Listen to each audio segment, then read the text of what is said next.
আসসালামু আলাইকুম। Hello viewers, আপনারা সবাই কেমন আছেন? তো আশা করি আপনারা সবাই ভালো আছেন। আলহামদুলিল্লাহ আমিও ভালো আছি।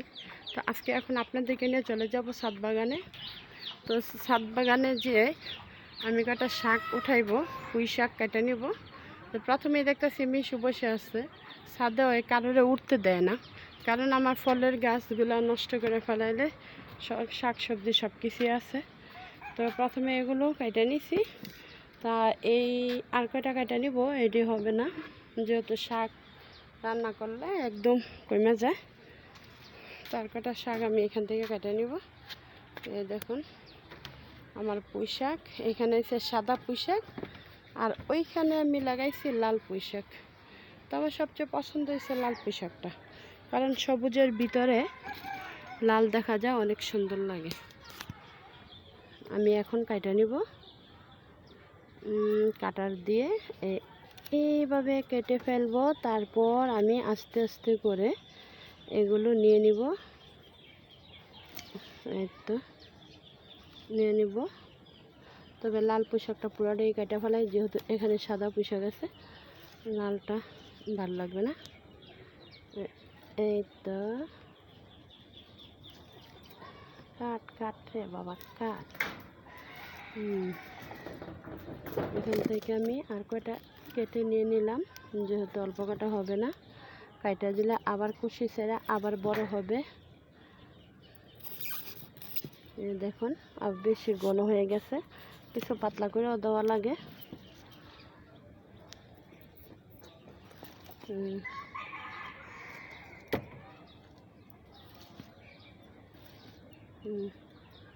তবে অনেকগুলি কাটছি, তবে এখন দেখা যাক কতটুকু কেটে নিলাম। তো এখানে একটা আবার পড়ে নিচে, এখান থেকে আমি এগুলো কেটে নিছি।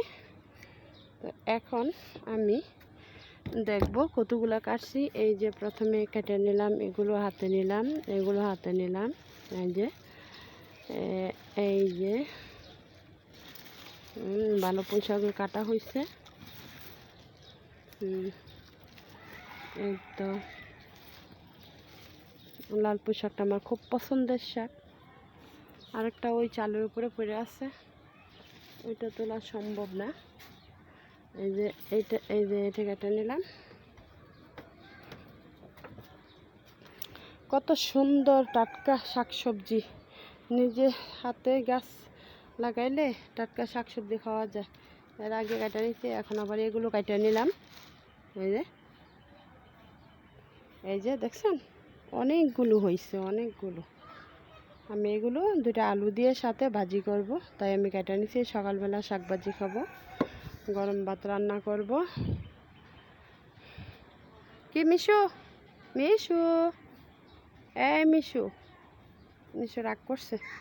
আজকে চোর আসছিল রাত্রেবেলা, মিশু অনেক অনেক খেকাইছে। ওর কানের কাছে এমন এক ঢিলা দিছে চোরে, একদম কানটা ফাটাই ফেলাইছে। আরে মিশু বেচারার লাগে অনেক মায়া লাগে মাঝে মধ্যে। তা আমি আবার কি করি, যখন দেখি যে ঢিলা দিয়া কাটা ফেলাইছে, তখন আবার ওইগুলোর ভিতরে আমি দিয়ে দিই, হলুদ দিয়া দিই। হলুদ দিয়া দিলে তখন 2 দিনে শুকায় জায়গা, কারণ বোবা জিনিস বলতে পারে না। এখান থেকে কিছু পাতা কাইটে আমি একদম খালি করে দিলাম।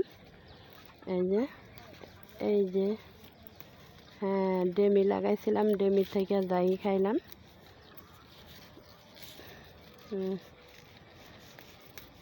এই তো পুঁইশাক বেশি মাটি লাগে না, অল্প পুঁইশাকের অল্প মাটি হইলেই চলে। আর ওই রয়েছে আমার পেঁপুলের শাক, আমি ওইটা রাখছি। আমার আপা বলছে ওইগুলো লাগাইতে, ওইগুলো খাইলে নাকি শরীরের বিষ ব্যথা সারে। তাই আমি এই পেঁপুলের শাকগুলো কিভাবে খাই জানেন? এই পেঁপুলের শাকগুলো আমি ভর্তা বানাই খাই।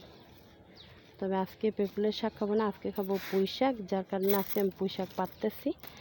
অন্য দিন আমি আবার পেঁপুলের শাক নিয়ে ভর্তা বানাইয়া দেখাইবো আপনাদেরকে, যে কিভাবে গরম ভাত দিয়া ভর্তা বানায় খায়। সরিষার তেল দিয়ে ভর্তা বানাইলে অনেক স্বাদ লাগে, অনেক ভালো লাগে। তো আমি আপনাদেরকে আরেকদিন দেখাইবো, যেদিন পেঁপুলের শাক উঠাইবো ওই দিন দেখাইবো। তো আজকে আমি পুঁই শাক উঠাইছি, আজকে আর আমি দেখাইবো না আপনাদের পেঁপুলের শাকের এই রেসিপিটা আজকে দেখাইবো না, আমি অন্যদিন দেখাইবো। আজকে আমার পুঁই শাক নিয়ে হয়েছে কথা। আমি পুঁই শাকের এখানে বাজার থেকে নিয়ে আসছিল, ওইখানে ডেমি লাগাইয়া কতদিন হয়েছে মনে হয় 1 মাস হয় নাই। তারপরে আমি এই যেতুগুলা পুঁই শাক উঠাইলাম। কতগুলা প্রথমে কাটা নিছি, এখন আবার কতগুলা পাতা কাটা নিলাম। এই যে আবার এটি দেখবেন 2 দিন পরে ডিম দিয়ে আবার বড় হয়ে যাবে। যে এগুলো আবারও কেটে নিলাম। তো অনেক শাক হয়েছে আমার, অনেক শাক। এই যে আবার আমি অনেক শাক হয়েছে আমার। চলে যাব, সমস্যা নাই। মিশোতে কিন্তু এই শাকের মধ্যে মুখ টুক দিচ্ছিলাম না। হ্যাঁ হ্যাঁ, শুয়ে থাকে জায়গা। তারপরে এইখানে আছে 2টা কলমি শাক, সেটিও নিয়ে নিলাম, কারণ এত বড় হইতে দেওয়া যাবে না। ছোটো থাকতেই এক শাকের সাথে আরেক শাক কাটা নিয়ে খাইয়া ফেলাই।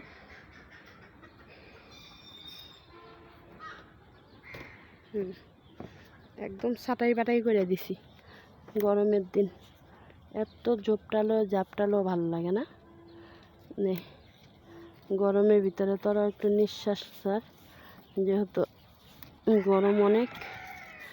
এত গরমের ভিতরে মানুষই বাঁচে না, আর শাক সবজি আল্লাহর সৃষ্টি সব কিছুই সমস্যা। সব কিছুরই সুবিধা দিতে হয়, তা না হলে কোনো কিছুরই হয় না। আমি এই গাছগুলো রোপণ করছি, তো গাছটা কিভাবে ভালো হইবে এটা সুযোগ সুবিধাটা আবার আমার দেখতে হয়। যার কারণে আমি গাছের পাতাগুলো কাইটে আমি একটু হালকা করে দিলাম, একটু না পুরোপুরি হালকা করছি। এই যে অনেকগুলো ছিল, কাইটা নিছি। তো ওই পুঁই শাকটা আনবো কীভাবে সেটি ভাবতেছি। এখন কি সম্ভব এটা আলু দেওয়া? মোটেই না। আমি এখান দিয়ে ঘুরে যাই, ওইখান দিয়ে নিয়ে আসবো। টিনের চাল, রান্নাঘরের চাল এটা আমার। এই যে কত সুন্দর আগাটা দেখছেন, এত সুন্দর আগাকে ফেলে দেওয়া যায়? মোটেই না। তো আবার এখান দিয়ে আমি চলে যাব। এগুলো হচ্ছে আমার বোম্বাই মরিচের চারা, তবে এটি বেশি যত্ন করা হচ্ছে না, কোনো রকমের বোতলে থেকে উঠে বস্তার ভিতরে দিছি, কারণ এটি বেশি মাটি চায়। তো এগুলোরে আজকে মাটি দিয়ে দিব গাছের গোড়ায়। অনেকগুলো মাটি দিয়ে সুন্দর করে একটা বাঁশ দিয়ে বাঁধে দিব, যাতে জোর পায় ভালো। কারণ জোর না পেলে তো ফলও দিব না, ফুলও দিব না, গাছ লাগাইও লাভ নাই। তো আমি এই যে এই শাকগুলো আজকে কেটে নিলাম। অনেকগুলো শাক হয়েছে, এই যে দেখুন।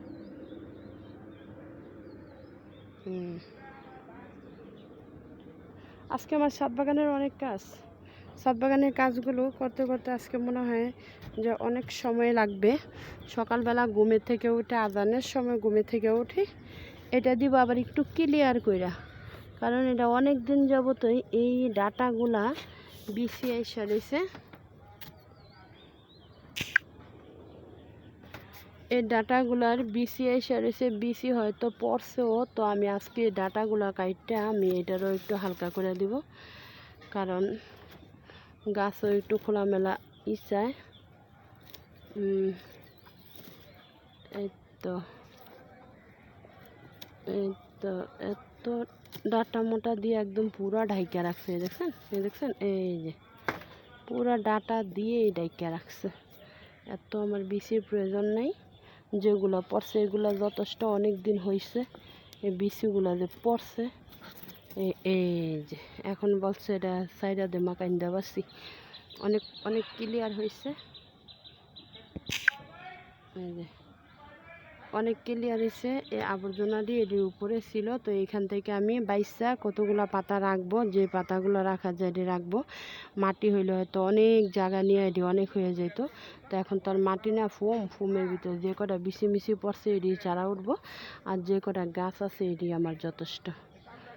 মুরগির জন্য রাখতে পারি না, মুরগি এই ফুমগুলো ঠুকরায় খেয়ে ফেলায়, জানেন কি যে সমস্যা, বুঝতে পারি না। তো ভাইয়ারা আপুরা, আজকের জন্য আমি এখানে রেখে দিলাম। আপনারা সবাই ভালো থাকবেন, আশা করি যে আপনারা আমার জন্য দোয়া করবেন, আমি যেন আমার ছাদ বাগানটা সুন্দরভাবে, আরও সুন্দরভাবে সাজাইতে পারি। মিশো তো আজকের জন্য এখানে রেখে দিলাম। ওকে, আল্লাহ হাফেজ।